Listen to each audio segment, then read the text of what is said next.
morning. Welcome to Capital Club Radio.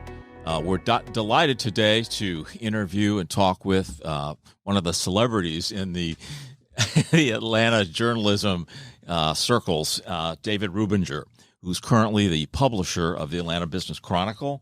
I think it's probably the leading commercial journal in Atlanta and one of the most successful in the United States. David worked here, interestingly, as editor in the 1990s. But prior to becoming publisher, David had founded his own PR firm. He ran corporate communications for Equifax and headed the corporate media relations for Ketchum, a global public relations agency. But when David was running his own PR firm, and that's when I met David, he focused on RMA, the Receivables Management Association of America, and that was in the credit and collections industry. He currently serves on the boards of the Metro Atlanta Chamber, the Atlanta Convention and Visitors Bureau, and Emory University's Center for Ethics. So we're thrilled to have David here today. Oh, thanks, Michael. In fact, good to see you again after all these years. Yeah, it's been a decade, and I think, gosh, time flies. I think we were playing golf at the Atlanta Country Club. It was part of a conference, I think. Right. And I just remember, David, though, I think you were a little stingy with the mulligans. I think it was very true. So I think we need to have another round. That sounds I think we good. both have probably improved since then. The pandemic did a lot for everyone's golf game. A little bit, yeah. There you go. So anyway, one of the objectives on our podcast is to try to connect the dots of our guests to see the intersection between the personal and professional journeys that we're on and what were some of the lessons learned and some of the maybe challenges that we met along the way. So David, let's start at the beginning. If you were to write an autobiography, how would you start it? Well, the autobiography would talk about family. It would talk about the ability to connect with not only people in the business community, but people in like broader communities, and how it was those relationships and being surrounded by really smart, interesting people helped move me along in my career. Mm-hmm. When I knew that I was going to get a question about my autobiography, you tend to think back on what happened in your life. Right. And it's been a really interesting, a lot of interesting twists and turns in my life that have led me to where I am today. Mm-hmm. And I'm really happy with how the journey's gone so far. So as a kid, though, I mean, what were your passions? I mean, were you really into, public relations? You probably... I wasn't into public relations. Not that. Public relations was an outgrowth of journalism for me. So, little background is I grew up in Manhattan. My parents were, voracious readers of the New York Times. So every morning the New York Times would come to the door, and as a kid I would grab it and go immediately to the sports pages and flip through it. And in the weekends I was always excited to get the New York Daily News, to read the comics and all those things. But there was something about reading the newspaper that gave me the sense of understanding what was going on in the world. I was also a kid who grew up during the age of Watergate. Right. So for me, I was about 8, 9 years old at the time, watching what was going on in our government and how the media interacted with the political system, to me, even at a young age like that, sort of fascinated me, because it's where I was getting all my information from, whether it was from television or from reading a newspaper. And that sort of was my first experience in understanding the role of the media in our greater society in terms of business and politics and sports, and the role that media played in it. And that's been sort of the string that's been a constant all the way through, is the role that media plays in helping us understand what's going on in the world. And today, of course, it's gotten so much more complicated. Right. Do you feel it's gotten a little more political since those days, or? I think it's just as political as it was back then. I think what's different is the delivery mechanisms have gotten to be so much more complicated. Okay. Back then, you had 3 networks. Right. You had certain newspapers. It was a very static sort of way of getting your information. You chose the information you wanted. You were either a Cronkite guy, a Chancellor guy, a Brinkley guy. Mm-hmm. You had your place that you went. Now, because of the internet and the ability for podcasts and blogs and all these other ways of delivering information, there are so many divergent channels and ways of getting information and opinions that it is really blown things out. But I think that's always been part of American society. I mean, you go back to the 18th century. Okay, in the 1700s, you had your town criers in the park, and there'd be a town crier on every corner yelling out their political opinion. That's no different than the blogging that we have going on today. Okay. So it's just a question of how we're delivering the information. Human beings haven't changed much. We just have all found new ways to sort of get our messages out, and the megaphones have changed a lot. So it's the media that changed. The media and the delivery mechanism and the delivery has of changed. that media. Yeah. Right. But that was the start. It was, being born and raised in New York City was also a really fertile playground for a young kid to grow and get different interests. And I was always fascinated by people and meeting people. And it was a fun way to sort of to lead to my craft. But growing up, then, did you have any dreams of running a newspaper? Did you edit your college yearbook? Or no? I wanted to be Tom Seaver. I wanted to be a starting pitcher for the New York Mets. That was my dream as a kid. There was nothing. There was no. And then after that, once I took up tennis, I thought I could parallel John McEnroe because he went to my high school. So I thought, I could be like John McEnroe. Okay. When I realized I couldn't do that, I moved on. Right. The bug for journalism really came in high school. I was an editor of my high school paper. And then in college, I was the editor of the college paper. Okay. So you did start then. I did. Yeah. I did. But to me, journalism and writing and working at the newspaper was a way for me to improve my communication and writing skills in class. I was an okay writer. I was not a great writer. But I had an English professor say, you really should go to the newspaper because at the newspaper, you're going to have to learn to write in succinct fashion to get your point across. And I think that'll help you when you're writing your thesis and your term papers. And it really changed my ability to communicate. Writing in what they call the inverted pyramid form of writing the most important facts down to the bottom. So, I was the editor of the college paper. I interned, I was in Hartford, Connecticut at Trinity. I then worked at the Hartford Courant, which was the daily newspaper in Hartford, for 2 years while I was in college and got to learn a newsroom. And that got the bug. And I thought I was going to be a political writer because that's what my interests were, primarily politics. But I also knew that I wanted to move back to New York City. So getting a job covering New York politics is not what you get when you come out of college. What was an opportunity for me in the late 80s was to be a business writer.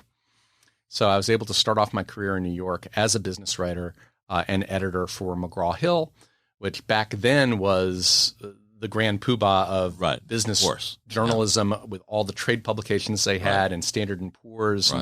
So that's where I got my start covering the markets for McGraw-Hill, and it was a great way for me to learn the business. And I say that for the last 30 some odd years that I've been in business, it's been a constant MBA. I've never gotten an MBA because all I'm doing is talking to people like you who have taught me things. Have taught me things about business and about leadership and about finance and about marketing. So I've always feel like I'm constantly getting an education from all the interesting people I get to run across. Well, you mentioned earlier that you got into networking, developing relationships. And what's interesting then is you kind of transitioned into media and writing, editing, which is another kind of channel to developing that network. So do you find that still the case now that you're a publisher? I don't edit and write as much as I used to. I hope to get back to it at some point. Matter of fact, I've been working on some ideas that I'd like to have be part of the publication. I'm now running the business. And by running the business, that means editorial reports to me, advertising reports to me, our events program reports into us, our circulation. Anything having to do with the business is my responsibility. That's your CEO, essentially. But part of a big company. Atlanta Business Chronicle is one of 44 business journals owned by American City Business Journals, headquartered in Charlotte, North Carolina. They, in turn, are owned by Advanced Publishing, which is the Newhouse family. So we're part of a media organization. Atlanta is the largest business journal in the company. And so a lot of eyeballs are looking at Atlanta from our company to see how we do. So you set the tone, you set the pace, the vision, and we try to. I mean, I think it's I think there are a lot of really talented publishers and editors and executives in this company who help us figure out what's the next great thing for us to do. But this business model is really interesting because I feel like it's a laboratory. It's a nonstop laboratory. We're always experimenting about what you as a reader want from what we produce.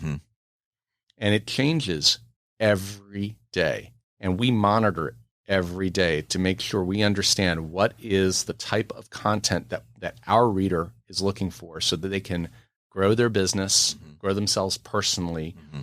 And it's fascinating that over the 30 years that I've been around Atlanta Business Chronicle in different ways, shapes, and forms, our mission hasn't changed. What is that mission? The mission is to help a business or a business person grow. Okay. That's what it's all about. Okay. It's all about what kind of information can we give you, Michael Flock, to help Flock become a better company? Right.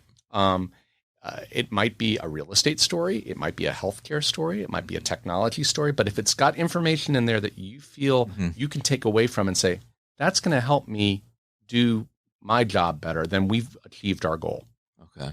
And don't you have two sets of customers? One is the consumer, right? The reader. Right. And then also the PR executives of the firms also that you're trying to help promote. Is that right or not? Not really. I cater to my reader. Okay.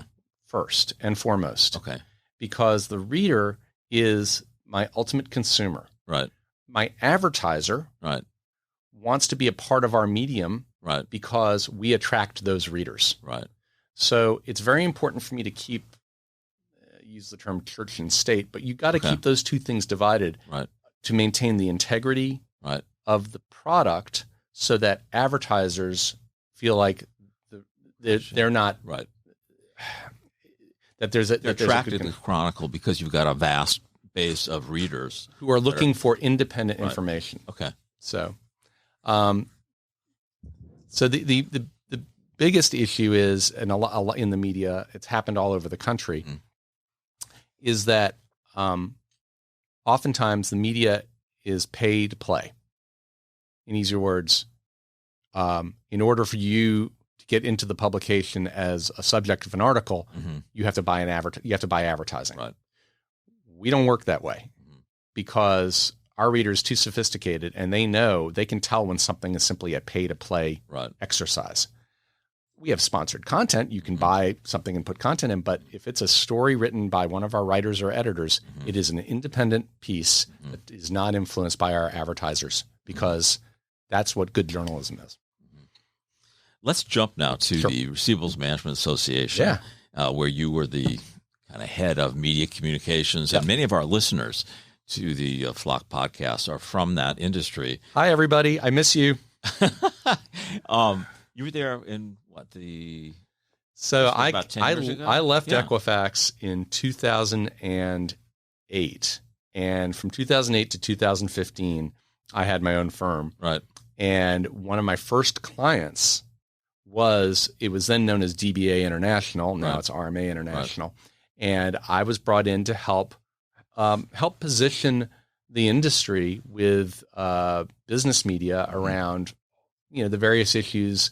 I helped tell all the positive stories about what was going on in the debt buying industry.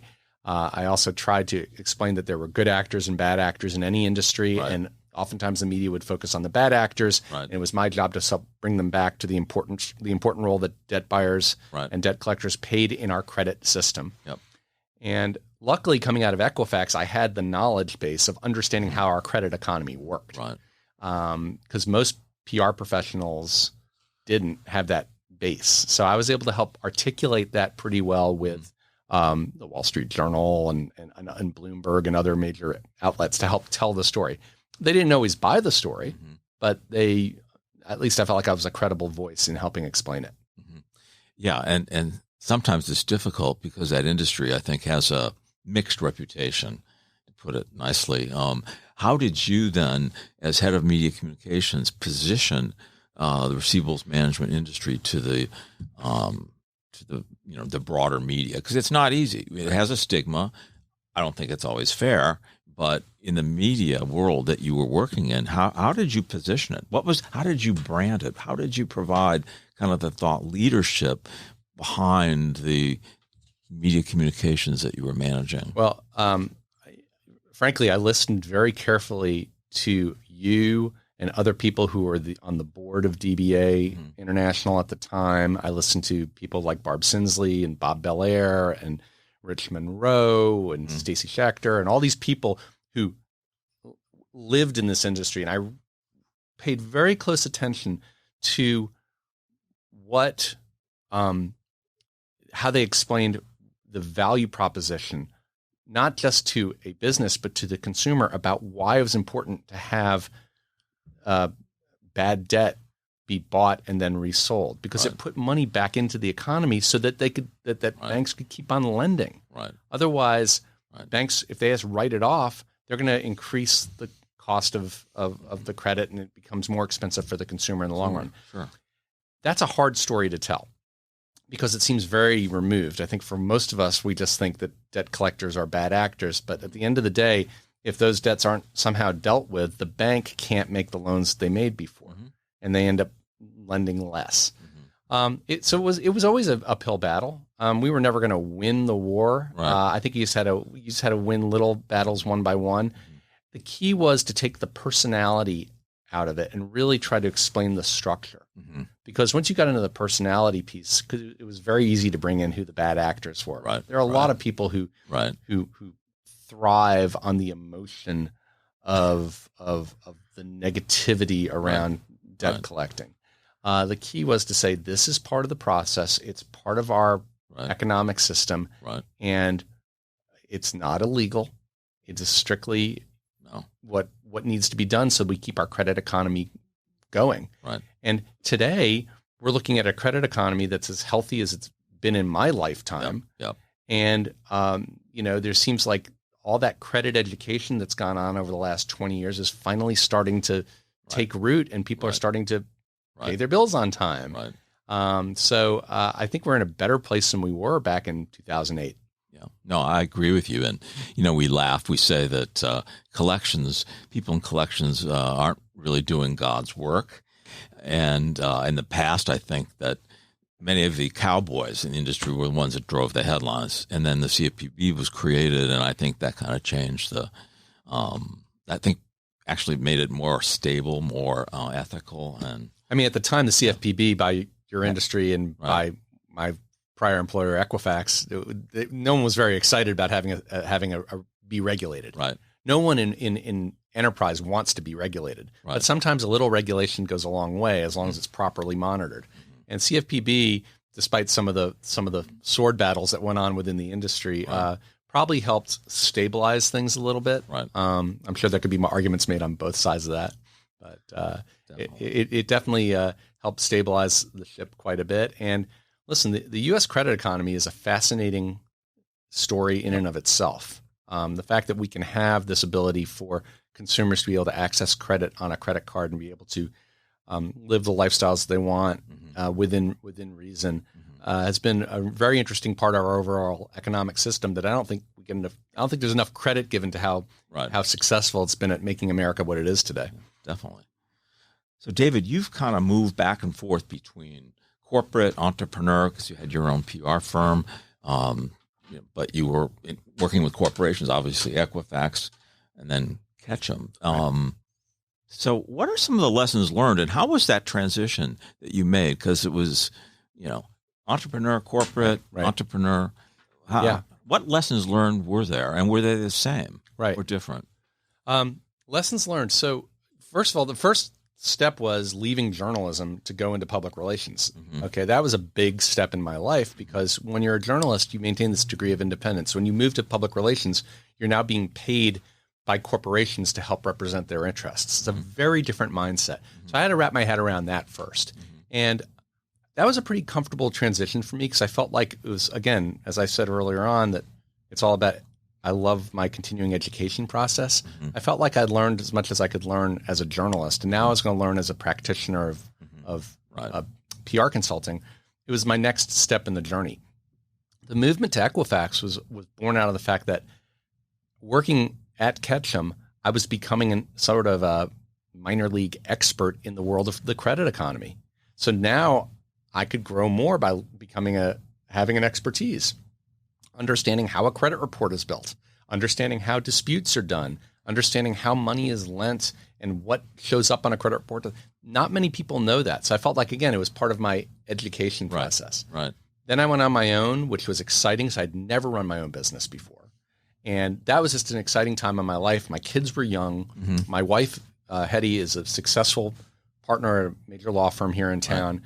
It was an opportunity for me to be home more with my kids and grow a business, which was so exciting. Mm-hmm. I just loved that. And I thought that's what I was going to do for the rest of my career. I really didn't see moving on from that. But in 2015, Atlanta Business Chronicle, I reconnected with Atlanta Business Chronicle when my predecessor, Ed Baker, retired, and they were looking for a publisher. And I didn't know if I wanted to get back into the media business. It had changed so radically. I mean, when I was there originally, it was a newspaper. Right. Now it's this multimedia platform. The role of the publisher has changed. Mm-hmm. So I wasn't really sure I wanted to come back, but I looked, in the mirror, looked deep down in my own heart and realized that the Business Chronicle was such a big part of who I was when I moved to Atlanta way back then, that coming back to it really felt natural. And it's been a great 5 years. It's really been fascinating. Again, part of the education continues. It just keeps on going. It hasn't stopped. And, I'm excited every day that I go to work there. A lot of our audience, they've been in receivables management. Some of them, of course, are entrepreneurs, and their lives, their journey through their careers is never a straight line. There's always bumps along the road. Can you share with us some of your adverse experiences and how you dealt with them? Sure. Some of the adverse experience that sticks with me the most is more about a life and death thing than anything else. Back in 1992, a reporter who I worked with at the Business Chronicle passed away in a car accident. And I was, at that point, 26, 27 years old, and I felt so on top of the world.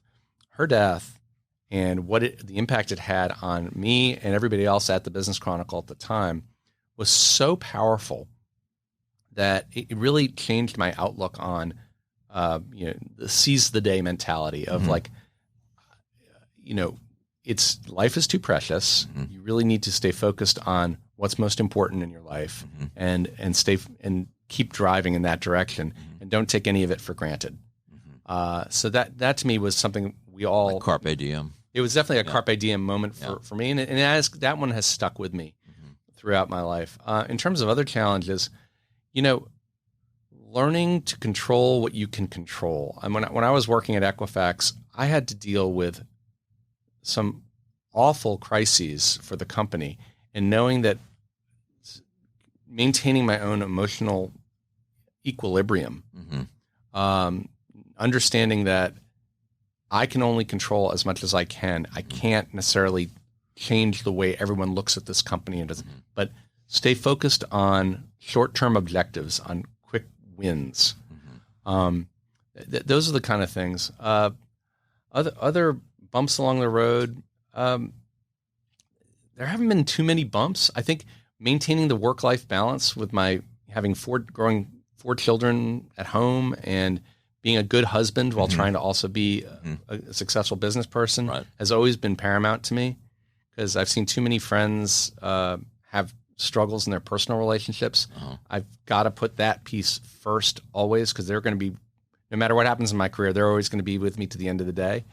That's always been the most critical piece, is to make sure that I keep that part as smooth as possible all the way through. As we get to know people, I think one indication of who they are, what their passions are, is revealed in the books that they like to read. What is one of your favorite books you've read in the last few years? So, of the last few years, I was going to say it was on my nightstand right now. Okay. All right. So there's a book on my nightstand right now that I just got. It's called A Course Called America by Tom Coyne. And it's a series of vignettes about golf courses all over the United States. We're both golfers. Yeah, we both enjoy golf. Yeah. And to me, it's my great escape. It's a way for me to sort of relax and read interesting stories about interesting places. So it's less about the golf and more about the communities where the golf courses are. And it's really been a fun read. And what I like about it is when I go, I read all day. And when I go and I get in bed at night and I read, I only like to read I like reading short little snippets. I don't get caught up in an entire book at night. Right. So that's been a fun one. I usually am a nonfiction person. Again, it goes back to, since I was a kid, the type of reading I always liked to do was biographies of interesting and famous people. It gets back to your networking. It gets back to with those are the kind of people stories you don't know, like but write. you're networking kind of indirectly. Yeah. Right. So if I'm reading a book about Abraham Lincoln or Teddy Roosevelt, or I remember as a kid reading a book about W.C. Handy, the trumpet player. These are books that I always enjoyed reading because I always got to put myself in the shoes of other famous people. Right. I think that was one of the things that glommed me onto journalism because I loved reading these stories about how other people tick. Right. Well, we started our conversation this morning with how you'd start your autobiography. How would you write your obituary? Oh my gosh, how depressing. Yeah. Actually, it's really funny because I find that the people who get to write the obituaries for the New York Times have some of the most fascinating jobs in the journalism business, to be candid. So the obituary, I hope the obituary would talk about a lot about this path where journalism played such an interesting path. The New Yorker in me, now the Southerner in me, but really the fact that Hetty and I have been able to raise 4 amazing kids who are all doing great in life, to me feels really good because that's the stuff you can't ever predict, right? You hope it's going to work out, but you can't ever predict that piece. So yeah, New Yorker turned Southerner, journalist turned entrepreneur turned publisher, dad, husband, lover of Atlanta. Atlanta's a great city. That's interesting for someone who grew up in Manhattan. Right. Well, I still love Manhattan. Manhattan's a great city, and I love going back to visit. My mom still lives there, and I got a son who lives there now. Right. But I've really adopted Atlanta in a special way. It's got a certain quality to it. I've gotten to see, and you're in the same boat as I am. I mean, since we moved here, to see how much Atlanta has evolved as a city, especially since the Olympics, how diverse it's become, how progressive it's become, how it has really glommed onto its roots as a civil rights cornerstone for America. How much we still have to learn. Remember, this education process, it's not just about business. Right. I think we're all having to learn a lot about our own personal education, about dealing with issues of equity and race. The Business Chronicle has changed tremendously in the last year in addressing the issues of equity and race. And I'm so proud of what the newsroom and what we've all done to try to take care of those things, because 30 years ago, you would rarely see women or minorities in the Business Chronicle. Right. We were a white man's publication. There's no question about it. And now there's been this intentional look at making sure we are really representing the entire business community, not simply the ones of the majority that live in Buckhead in 30327. We've really tried to get ourselves diversified there. And does that make the most amount of business sense? Maybe not short term, but long term it does, because that's how our city is evolving. So I've really had fun watching the patchwork of Atlanta evolve over time, and it's really it's been fun. It's been really fun to be a part of that. So finally, David, what's next for you? What are the next steps for David Rubinger? Right now, next step is making it through this year. I want to make sure that we finish strong. My job is to keep my team focused on creating the best content, delivering on our numbers for our company. I think we're because we repositioned ourselves in such an interesting way. I think the Business Chronicle has an opportunity for a lot of really cool growth in the next 24 months. So I'm looking at, that's my horizon right now, is really the next 2 years to see where the Chronicle can go. For me personally, we're adapting to being empty nesters. My kids, my daughter's a lawyer, my son's in advertising in New York, and I've got twins in college. My wife and I get to know each other again as empty nesters. looking forward to this next stage of life. We both have thriving careers, so I don't think either of us are looking to hang it up anytime soon. And having the Chronicle as my base to do all these things is I think, the best job in journalism. I don't think you can find a better place to be in terms of being able to be a part of a community, contribute in your own way, and still have a fun career. That's wonderful, David. Well, thank you for sharing this very thoughtful journey that you've been on in the world of journalism, both how it is today and what I think you think it will become tomorrow, which I think you're going to have a big impact on here in Atlanta. So really appreciate you participating with us today. And congratulations to you. I mean, it's really been fun to see Flock do as well as it has and how you've thrived through all this craziness that's gone on in the marketplace. You really have a special place in the receivable management business that is very unique, and you've really done a great job building your own brand. Even just doing a podcast, for God's sake, it's not the kind of thing that's the norm. You're willing to always take it in a different direction, and that's what I told people when I had my firm. That's what you need to do. You need to find ways to help differentiate yourself so that people remember what you stand for. And that's great for you and for your company. So congratulations to you and continued success. Thank you. I mean, I'm a believer in branding and marketing as a differentiator. So anyway, well, David, thanks again for being with us on Capital Club Radio today. I think the lessons learned that you've shared with us along your wonderful journey in journalism have been outstanding, fascinating, and so we look forward to David's next show with us. I think we'll have some more tales of his success and challenges in the world of journalism here in Atlanta. Great. Read Atlanta Business Chronicle while you're at it. Yeah. All right. Thanks, David.